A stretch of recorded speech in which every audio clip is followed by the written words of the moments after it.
What's up? What's up? Are we live? Are we live? We are live, sir. Kick it off for the people. What's up, Big Da? Ladies and gentlemen, it's your boy Chingo Bling. We got producer Rob G. Brr, brr, brr. And we Hi, back, beautiful man. people. Yeah, man, we back with another RPT. People been asking, bro. They've been like, yo, what's up with the red pill, dog? Yeah, man. I surprisingly get quite a few DMs about, hey, I know Chingo's on the road, but like, when you guys gonna drop another episode? And I'm like, dude, he's a busy man. Hey, you were the one out of town, though. I was. That's true. Two weeks in a row. That is my fault. Let me take that back. I almost blamed it all on Chingo. I was He's out of all, town 2 weeks Chingo's in a a row. busy man. So My where bad, were my you? bad. Where were you? What's going on? I mean, just honestly, just Dallas, Houston, Austin area, just kind of doing some client service work and just Okay. kind of, just dealing with that. And then visiting my parents one time. I had to do something for my dad. My dad's officially kind of retired, dude. So Okay. he's still kind of like working part-time-ish, but he's still doing other things. And like, I'm a part of helping him facilitate some of these retirement type things. So you got to take time out of your, you know exactly what I'm talking about, I'm sure. Well, that's cool, man. That sounds interesting and productive and, time well spent. Yeah, it's great. Hey, Yeah, you can always look back and say, got some father time. What? no, I'm saying I think your Wi-Fi you froze there a little bit. Just wanna Yeah, make so sure, when we give you a record heads on up. here, it's kind of it's kind of laggy on here, but the final recording's actually in Oh, full, 4K. The problem perfect. though, dude, we've been having some really bad storms. Did you guys have bad rain over the last 2 days? Yeah, Yeah, yeah, so my internet's been kind of shoddy in and out today. Just yeah. giving you a heads up. Well, yeah, man. Speaking of rain, I had to go out there and pull umbrellas out of the pool. I didn't put everything away because it was like, oh, the kids were in the pool all day. Just leave them out. They're gonna want to hop in tomorrow. We need all the shade we can get. And then Marisol was like, there's a storm coming, and I was already like passed out, knocked out. And I'm like, what? She's like, well, it's too late now. You're all in your PJs, all comfy. You're gonna get rained on. And I'm like, yeah, it's probably. So I'm just like looking at the pool umbrella in the pool. Like, damn, I had to get that shit in the morning. So we need a Well, a dude, tell the golden people- dome. With the Golden Dome, Canada needs to give $61 billion for the Golden Dome. We need a fucking golden dome. How much fucking billions do you have? Oh, You you'll want be some the of this golden 51st state. Yeah, man. So now you're gonna say, give everybody update on some things. Yeah, dude, tell everybody Life. where you're gonna be. Oh yeah, Albuquerque. Thank you, man. Albuquerque this weekend. So by the time this airs, I'm sure it'll be like now. Like just pull up on your boy. After that, we got a whole California run for the entire month of June. We're hitting everything from Coachella to Fresno, all the way down to San Diego, back up Sacramento. We're doing downtown LA, Huntington Beach, Bellflower, Burbank. We're going to be everywhere on the West Coast, man. So pull up on your boy, get your tickets, hit up the website, chingobling.com. I'll be getting some, Cool, man. I'm going to be dropping in, doing some jiu-jitsu stuff, man. Everywhere I go, if I got time, I mean, if I'm in Cali for the month, I mean, then you could fit it in. Do you have go-to places or do you try new spots? Actually, in SoCal, my boy Louis Cercedes, I hope I said his last name right.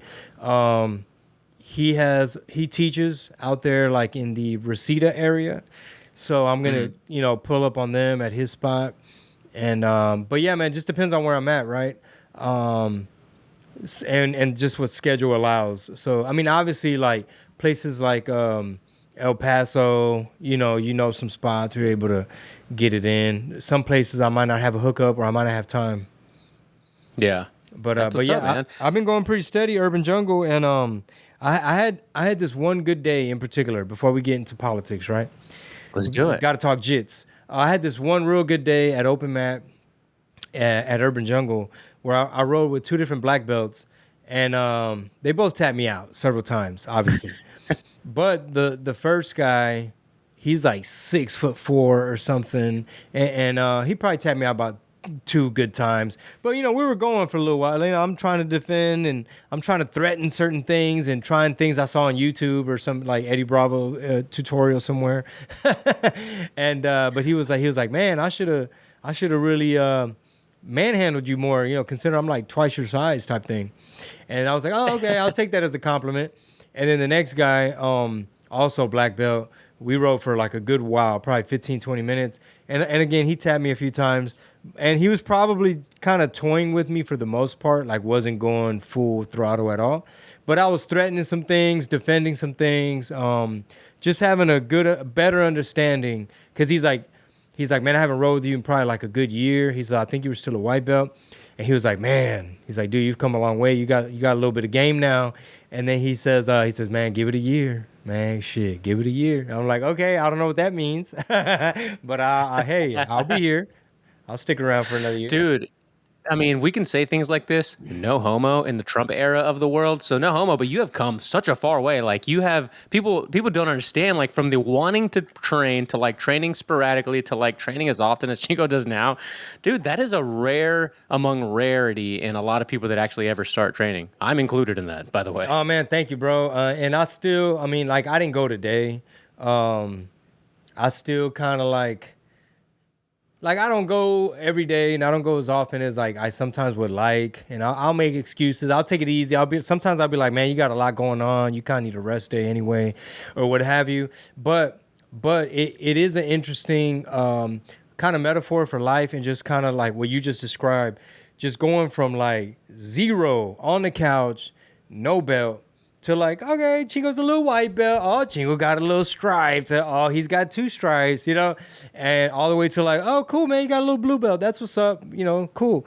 And it to like, hey, man, you got a lot better than last year. And just, and really like what my takeaway from it is like the battle is the 6 inches between your 2 ears, like on some David Goggins type Right. shit, like some Cameron Haynes, like, like you need adversity, you need some pain, like that's just part of life. And it's just, I just kind of keep reminding myself and keep psyching myself out, because I'll have a day like yesterday where I'm getting like destroyed, smashed, like, okay, yeah, my guard ain't shit. Like, wow, like how did you learn that? How long you been training? You know what I mean? And so it's still like, yeah, it's not that, oh my God, you're good or you're getting better. It's just more so like, wow, good job on the mental battle of just knowing that, like, hey, this is just something you do now. You just got to stick with it, and you know what you gain from it. You know what I mean? So, Yeah, funny story, real quick, before we get into politics. yeah. I don't disclose exactly the little pocket of Central Texas I'm in, but we were at one of my boys' like final games for the baseball season, and we met this new family that we hadn't talked, but we saw them there a couple times. One thing led to another. We were talking about, hey, where you from? What grade your kids in? That kind of thing. Turns out they moved from Houston as well, a little over a year ago, and we started talking about the kids train jiu-jitsu. Oh, where? Oh, we did too back in Houston. Oh, where? Urban Jungle. No way. Turns out their Nice. kids were in y'all's kids class. And so we kind of bonded on that. And I was like, wow, what a small world, dude. Because we were in a small pocket of Central Texas. I was like, dang, that Chingo Jiu-Jitsu is resonating far and wide. Wow, that's pretty cool. Yeah, man. Shout out to Urban Jungle, bro. Our boy Sebastian Oyervides, BJJ Bash on Instagram. He's got a fight tomorrow, like a jiu-jitsu thing, and then he's got like Cool. he's got a UFC Fight Pass thing coming up, like in a Nice. month or so, and that's why we had a substitute teacher yesterday. But I remember when I first met him, bro. He was like 13, like a whole bunch of energy, and I was just like pothead, out of shape rapper, like wannabe comedian that has this little kid like going all around my guard. I was just like, hey, bro, chill. Like this ain't UFC, and now he might actually be going to UFC. So good for him. Damn, that's awesome, dude. Well, hey, man, we haven't actually done a pod probably in about a month, you and I. I know you've been doing some other podcasts throughout the weeks, but I got to ask you right now, what is at the top of your dome when it comes to the way that the world's kind of unfolding, 2025, the month of May, anything? Like, what do you got? What's piquing your interest right now? There's a lot going on. Oh, dude, there's so much going on. Just something I saw today was that kid David Hogg got caught a hot mic, like recorded undercover by I think James O'Keefe, where he basically was saying like, and I haven't like watched the clip because it was literally right before this while I was trying to get this thing set up, and so basically David Hogg was saying like the head advisor for Jill Biden, that he was really auto pinned, like he was calling a lot of shots, but then also some other people, I think I forget who else was saying like, nah, Elizabeth Warren, she did a lot with the auto pin too, and because there were like thousands of things being signed. and decisions getting made, pardons and all kind of shit, executive orders. So that's trippy, bro. Like regardless of what you think about politics, Trump, Republicans, like immigration, regardless of what you think about all this stuff and different foreign conflicts, it's like that part right there got to kind of like get your blood going a little bit, where you're just like, whoa, whoa, whoa, whoa, whoa. So people were saying that this dude wasn't all there. You got shot down, like they'd call you crazy, borderline want to censor you. And now that we're finding out, like, all of a sudden y'all finding out he got cancer, right? So like all the times he was on the beach and we're over here like, dude's not even like, who's running the country? You're like, he's running the country, and it's like, no, it was all auto pin. One of the most one of many annoying things that has come out, right? I mean, this, like you just mentioned, I pulled it up right now. There's not a lot of stories because I guess this is kind of unfolding right now, but there's a quote that, Hawk says, the inner circle is the bigger issue and stuff like that. And we all know this, right? We've talked about this now for years, where the inner workings of this apparatus, which is one of my favorite words from Steve Bannon. Like no one else says that word more than Steve Bannon. Yeah. But the apparatus that's at large is, at times it makes you think, can it ever be changed? Can it ever be reformed? Can you actually ever get more truth than lies being told to the American people? Because you have people like Jake Tapper. That was the thing I was going to mention. You have him going on this PR tour of like, man, like what happened? Like we don't know what was going on. Dude, please tell me your take on Jake Tapper. He's just like, oh shucks. I mean, Shucks. we had no idea. I mean, how did the media let this get past us? And it's like, come on, bro. Like, are you for real? Like He was sharp as a tack, though. Yeah, like, did you really get deceived like that? Like, there was no signs. That's so Wait, I got trippy, audio right? coming through. Yeah, I had some audio from one of the articles I had pulled up.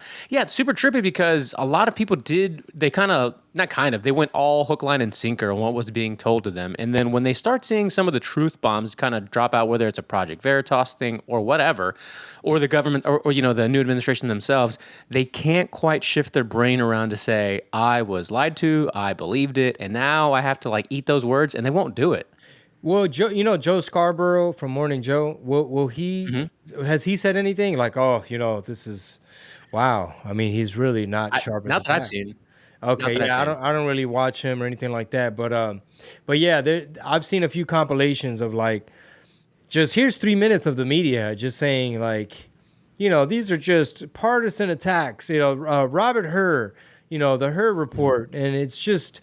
This man, he's never been better at foreign policy, and he just understands Ukraine and all these things at a much deeper level. Probably, this is the best version of Joe Biden.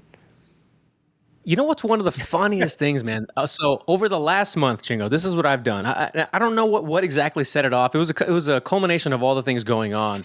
We're about to wrap up the 5th month of 2025, so we're barely half of the year, half of the first year of the second term for the Trump administration.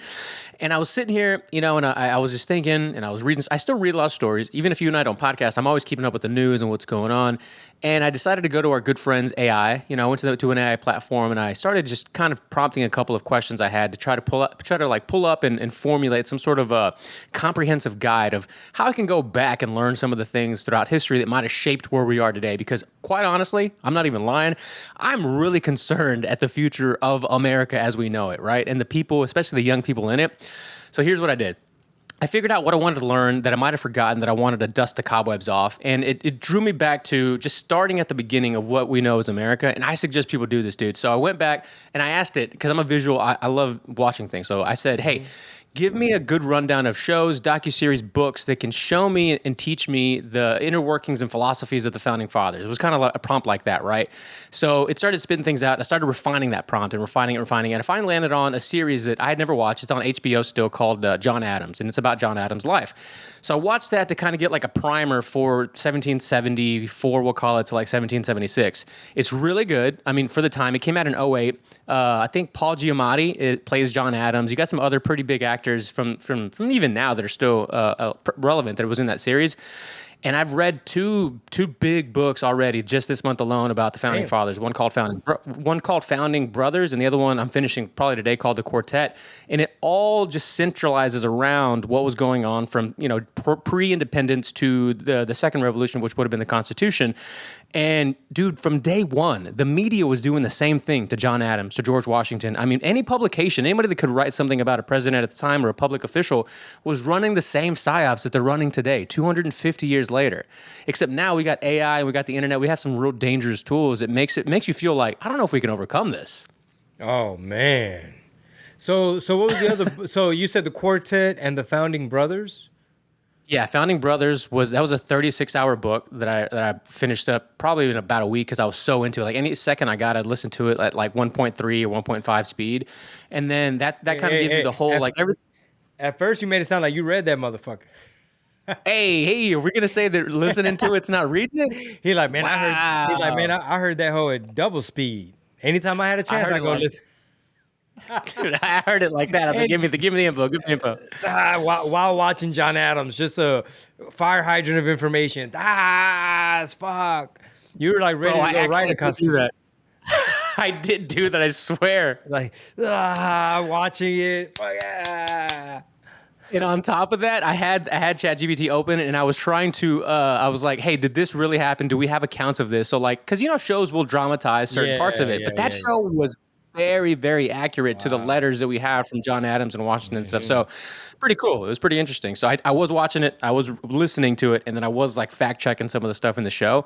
But HBO did a pretty good job on keeping it true to the accounts. Yeah. And you said by watching that, but also contrasting with the tools in today's world, you were just basically saying like, is their vision like impossible, or how do you take their vision and like compare it to what the hell's going on today?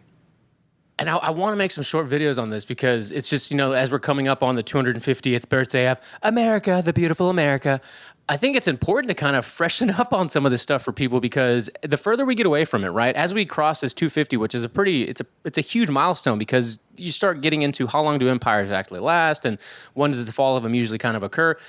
I think that what they tried to achieve has for a large part been achieved. Like we have done what they set out to do. And when you start to like, and here's the thing too, man, this stuff for most people, it's boring. They don't care about it, which is crazy to think. And even back then, John Adams himself said, like, this is thankless. George Washington said, this is thankless. I should have stayed on my farm. I should have stayed cobbling shoes. I should have stayed just being a lawyer. I shouldn't have defended those British soldiers, whatever it is, because it was thankless. And a handful of these people said, you know what? I have a vision. This is for the greater cause of the future of this country. I want to do it. Meanwhile, everyone else is just kind of being degenerates for the time, just kind of like the degenerates now. But interestingly enough, man, I think everything that they set out to achieve has been achieved, and we're kind of volleying this ball. Like, are we going to keep volleying it, or are we just going to drop it and ruin the experiment? Because that's how it feels a lot with the internet and all this information that comes at us every single day. So I don't know, man. Yeah, it is trippy, right? Can you imagine if they were alive and they could just see the executive branch said they're going to do this, but these judges, these like federal district judges are going to be like, no, you must bring back those, those gangsters, them killers, murderers, like bring them back, turn the plane around. They need due process. And then if the founding fathers saw like some of the stuff, the media and just like all this anti-American stuff and just like Congress being full of shit. And then like, here's the biggest one. If they sat there and witnessed Elon Musk and his homeboy Big Balls come in and start finding fraud and suggesting and cutting and trimming and using like this algorithm machine to like go through layers of fraud. And then for Congress to be like, yeah, so we're going to pass this, we're going to spend more money. Yeah. They're probably like, what? Dude, it's such a reoccurring theme even back then, like the deficit, the money, the spending, the printing of all that kind of stuff was still a theme then, like from the very beginning. And it's funny too, because like I've been interviewing people in politics since I was in my early 20s. So I would always go back and kind of just like go through snippets of history just for what I was doing at that moment and then kind of move on. But now I'm like, okay, I'm going to go back and go from beginning to end and probably revisit it a couple of times to try to grasp all of it instead of just doing snippets for an interview or whatever. And what I found out as I was going through it is that Alien Enemies Act, it was John Adams that actually invoked that, was one of the ones that was a proponent for it. It was used against the French early on, right? It was really interesting because I was reading an article about Trump and this whole thing right now, and then 49 years ago, whatever, it's like the same thing was happening to the first and second president of the time. Craziness. You're like, oh, I forgot about that. Like, that's how old that law is. What was France trying to do with the enemies alien? Well, we were at war, obviously, with, we were trying to declare independence, and Thomas Jefferson was like, hey, the French are our friends. We need to be able to, have the French here to have our back because we need to have their back. And John Adams and George Washington were like, hey, we've got enough people here that we have to tend to. We're still barely trying to establish ourselves as a country. We can't support having all these essentially immigrants coming into the country right now. We're establishing our new roots here, and it became a whole thing. And the French, were at odds with the new America at the time. And then so they drafted up this, what I think that was called the Aliens Enemies Act, something to that effect. And that was as early as 1776, I guess it was, or 1777, I think, when they first established that. And there was a debate then, and you had the two sides. They're like, you got to let them in. The French are our friends. This, that, and the other. The French people, the French, and then the people that didn't want it. And it was like. Yeah, dude, it was so funny to see it unfolding as I'm reading an article about it in 2025. And you're like, while I was on mushrooms, while watching John Adams, while reading a 2025 article. Yo, speaking of France, did you see Macron get slapped by his husband, wife, dad, uncle, trans wife? Yeah. First comment was, why is Macron's husband a 65-year-old man? Bro. Or wife, I should say, wife. Bro. Yeah. Was there a follow-up to that? Did we get any more info on that? I mean, last I heard is I heard Candace Owens reporting on the excuses, like the PR twist that the Macrons were doing, like the French government and their it was the Elysee Palace or whatever, their White House, how they were like, oh, this is actually Russian disinformation. Yeah. They're like, we were horse-playing. They're like, number one, it was horseplay, number one. All right, first of all, it's fucking horseplay.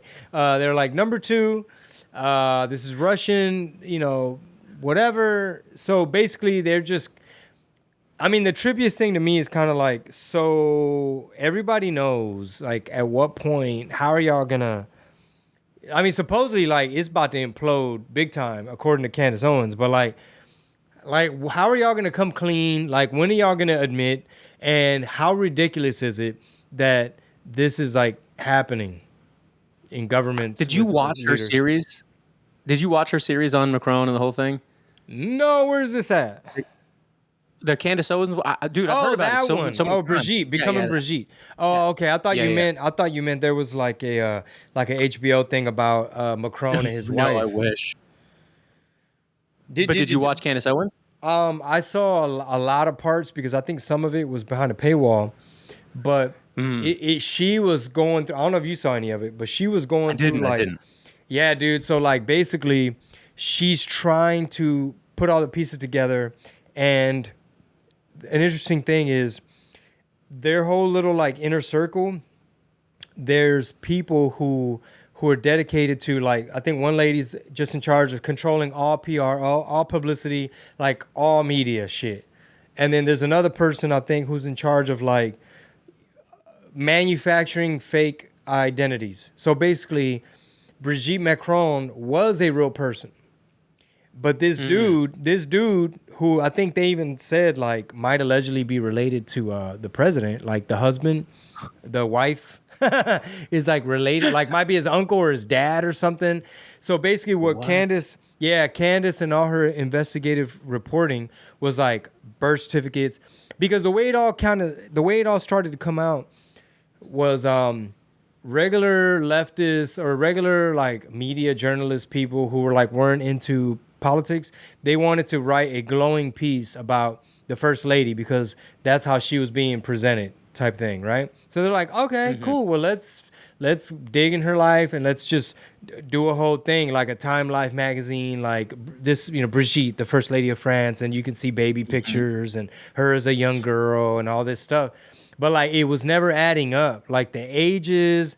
So Candace discovered and stumbled upon Brigitte back when she was a dude, and like pictures of him as like a little boy, and how he first started taking on this identity, calling himself Veronique, and went on TV and were like did a whole like was part of some episode of this thing, and then the story they were trying to put out, like the narrative was, oh, she was a hot teacher and all the boys wanted her, all the teenage boys at this high school wanted her, and Macron is like he was like a piano, what's the word, like a little piano genius, like a little Beethoven, and this beautiful love story about this older teacher who was a hot fox, and he's like got all this talent and just somehow some way love.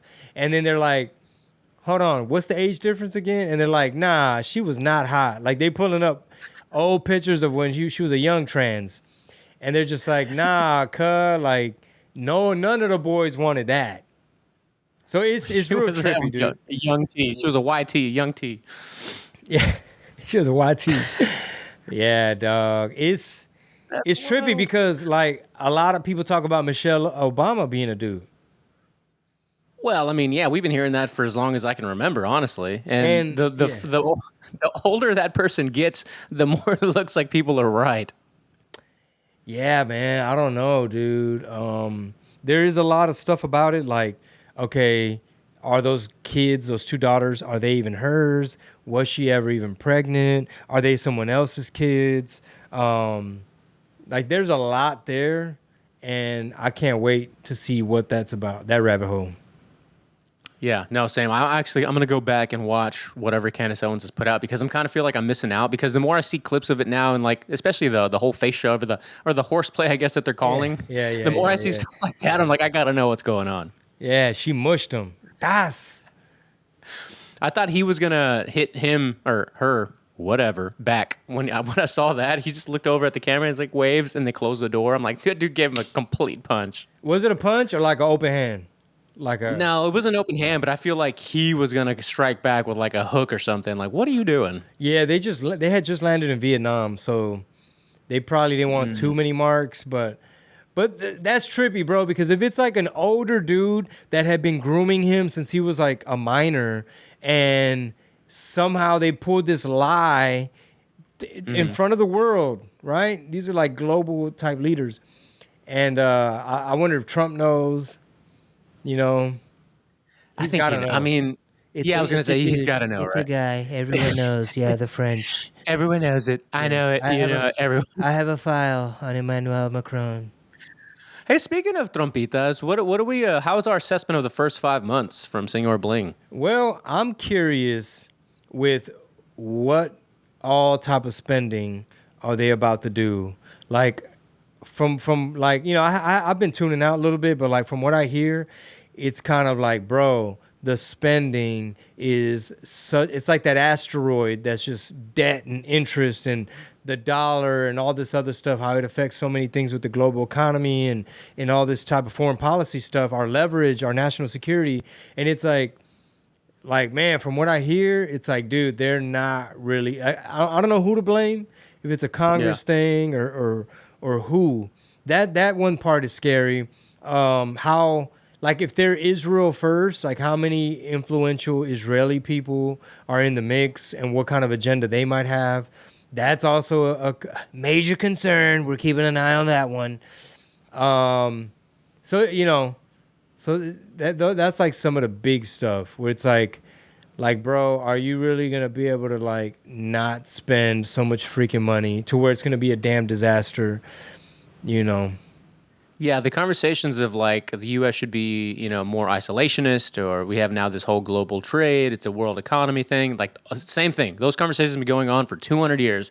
And now it's kind of hard to escape it, right? Like I know over the weekend there was a story of Trump. I didn't read all of it, but him, you know, kind of clowning on Tim Cook and Apple about, you know, where they're going to be building their stuff. There's going to be tariffs on their new devices because the plant's got to be built here, but they're going to India and the whole thing. So it's just interesting that, like, even Tim Cook, like, I don't know if you saw that video, but him giving the speech, I forgot who it was to, but the way some of these people talk too, it just seems so fake. It almost seems like that chick from Theranos or whatever it was, where it's like a fake deep voice that like kind of also like drawn out syllables and stuff.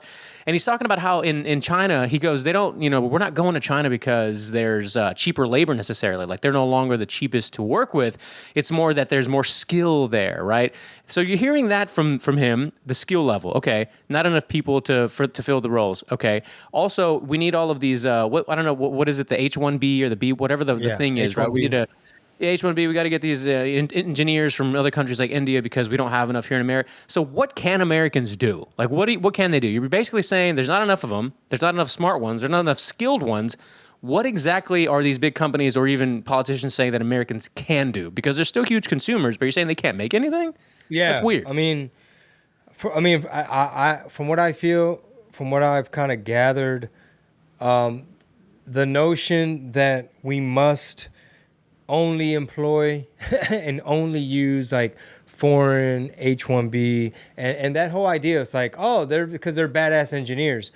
I've heard that these aren't even the smartest Indians, bro. Like basically they're not really what they make it sound like. Like, oh, these are some fucking bad motherfuckers, bro. And it's like, nah, they just want to be able to pay them less, basically. Yeah. Like they're just getting Yeah. like regular ass dudes from some little trade school somewhere, little junior college type shit, and then run them like the H1B program is like a huge scam, basically, allegedly, from what I've heard. Basically, allegedly, from what I've heard. Yeah, because I mean, the arguments are easy to pull over. The wool's easy to pull over people's eyes of like, no, we have to because they're better, they're smarter, and there's no American that can do it. Like it's the same thing with immigrants. It's like, well, who's gonna pick our whatever? And it's like, nah, bro, this little guy we're talking about is a Venezuelan who's in New York, and there ain't no fruit to pick around there, and he just punched a cop and snatched a purse, and he's on Medicaid and welfare, and he gets the cell phone. You know what I mean?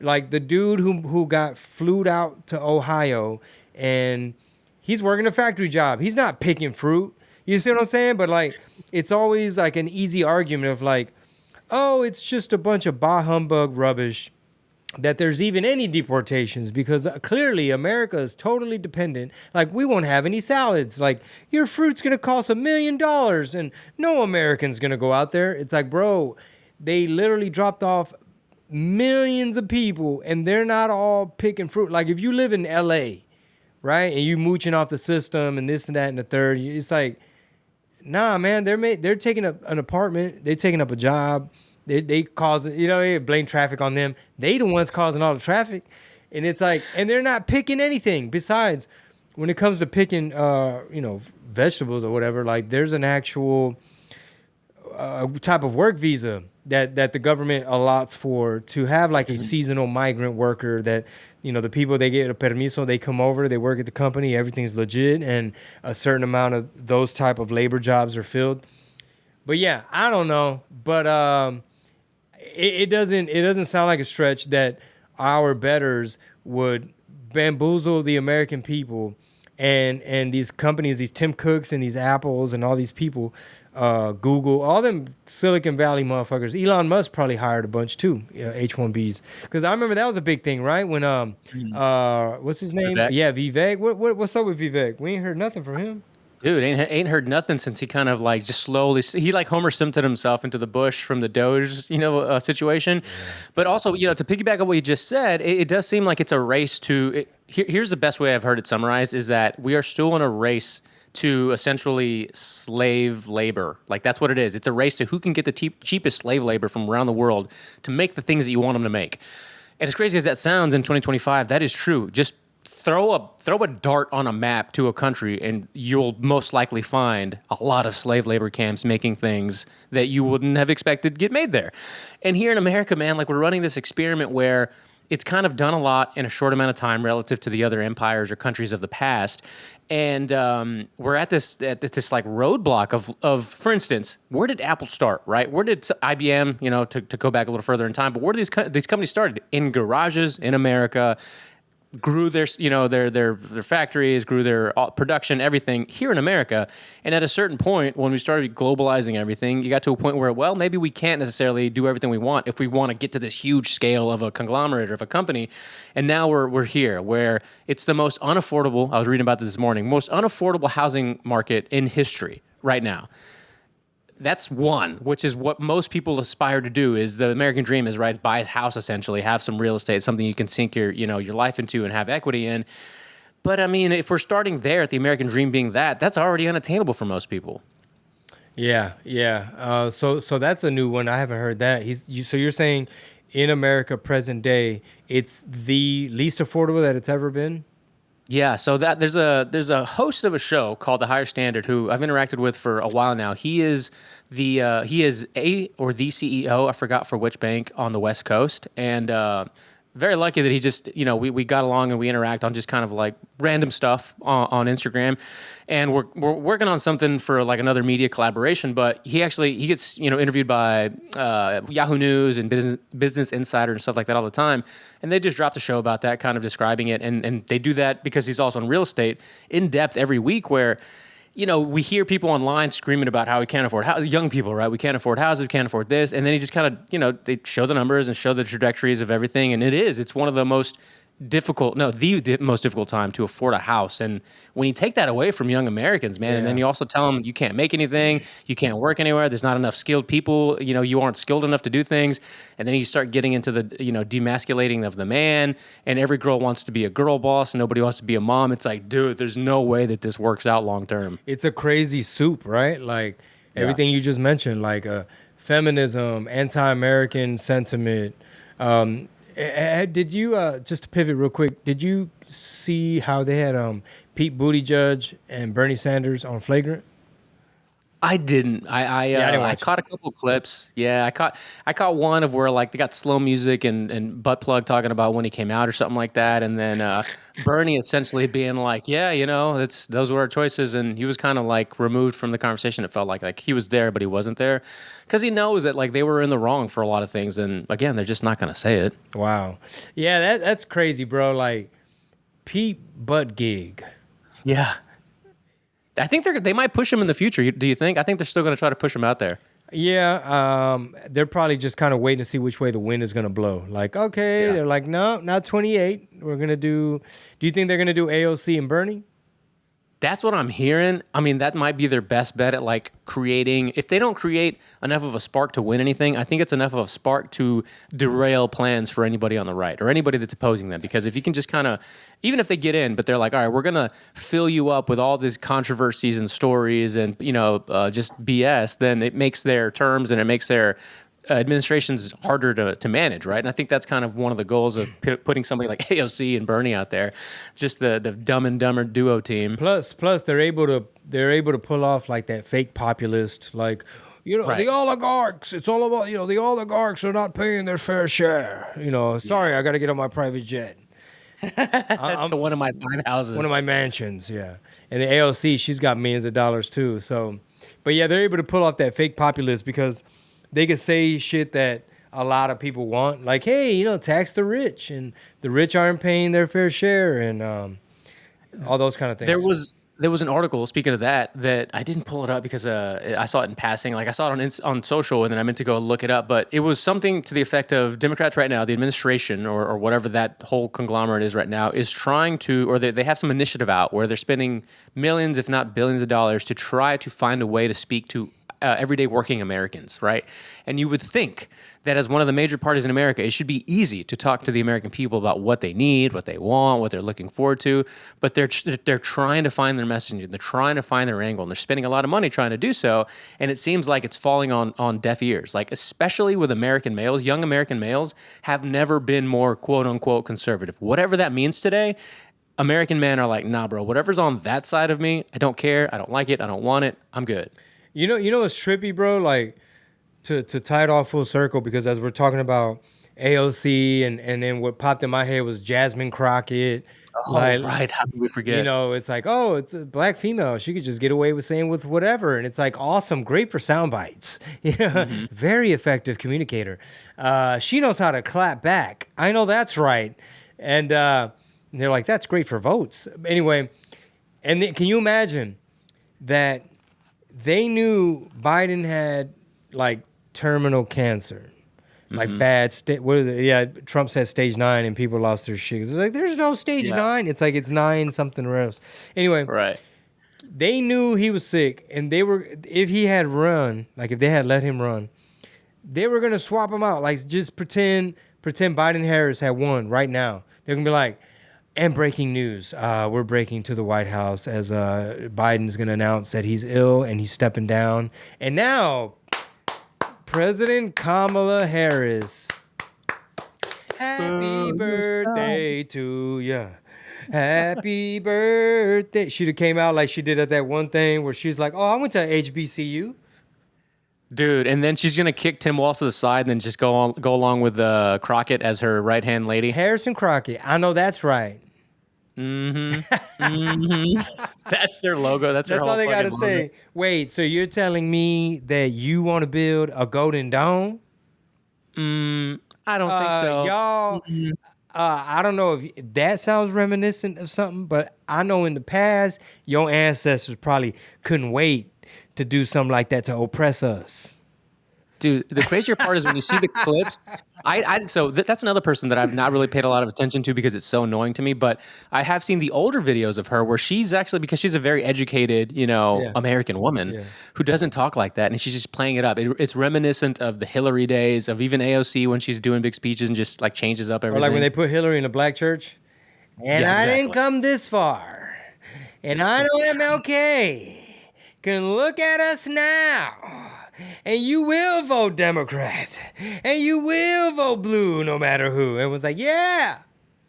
Dude, say what you will about the founding fathers and that whole era. Chingo's got he's got a radio spot to do, so we're about to wrap up. But say what you will about that time and the slavery and all that kind of jazz. Those people were having the same issues as they are today. People that were against this, against that, for this, for that. But what they ended up doing is always, even if it took months or years, they came together, they debated it out, they figured it out, and they plowed ahead. Here, it seems like that's almost never going to happen, at least as it stands today in 2025. Yeah, and I think a big factor in what you just said is like the levers of power and like the way the system is kind of set up with like, okay, are these judges allowed to do this? And should Ketanji Brown's Supreme Court seat be contested due to the fact that auto pen, you know what I'm saying? Like just all the different levers of power of like, Trump might have a mandate to do a certain thing, whether it's mass deportations or what have you. And you have all these different things, all these other countries influencing. You got these like treasonous ass people. First of all, we had a dude in office who arguably wasn't even born in America. You see what I'm saying? I mean, allegedly, supposedly, probably, I don't know, maybe. I mean, I haven't seen the birth certificate. Have you seen I could have swore we still waiting on the birth certificate. I mean, I saw what looked like a Photoshop document, but that's all I know. We want to see the real birth certificate. So, like, I mean, can you imagine the founding fathers, bro? They're just like, no, wait. No one's going to check that? No. Because they're like ghosts, right? Like the ghosts of Christmas past. So they're able to see someone who works in that office that's like stealing the identity, like the social security number. What's his social? And how does that work? Because I've heard like his numbers don't add up. Like they're like, nah, cuz, like with this number right here, they're like, this number right here means you was born in Ohio and this is Hawaii. This is how I know this. This is why people love the show, because it starts off where it started off with like real talk about the Constitution in the past, and then we're like, hey, this social security number does not add up with what you're supposed to have. This number right here means you was not born. Yeah. The dash should be after that one, not before that one. Yeah, or like this, the way they're issued out, it's like, dude, your number starts on a whole other number. Like we weren't even on that number yet. Dude, exactly. You're having numbers that no one else had. How does that work? Wait, Look, it should start with a 4? Hold on, what year was you born? we gotta land the plane because Chingo has a hard out. Yeah. But what I want you to do, dude, it's a 7-episode miniseries. Can you find time to watch these 7 episodes on HBO? Yeah, I'll make some time. Okay, cool. It's called John Adams. I encourage everybody to do it. But that's all I got, Chingo. What do you want to tell the people before you bounce out? Albuquerque, as of like, I don't. When does this go up? You airing this? I'll do it today. Okay, Albuquerque Yeah. tomorrow. First show Thursday night. Get your tickets. Don't get sold out. 2 shows Friday, 2 shows Saturday. After that, in the month of June, I am in California. I'm hitting everything from Coachella to Sacramento to San Diego and in between. Los quiero mucho. Se cuidan. Ya los guacho. Estás.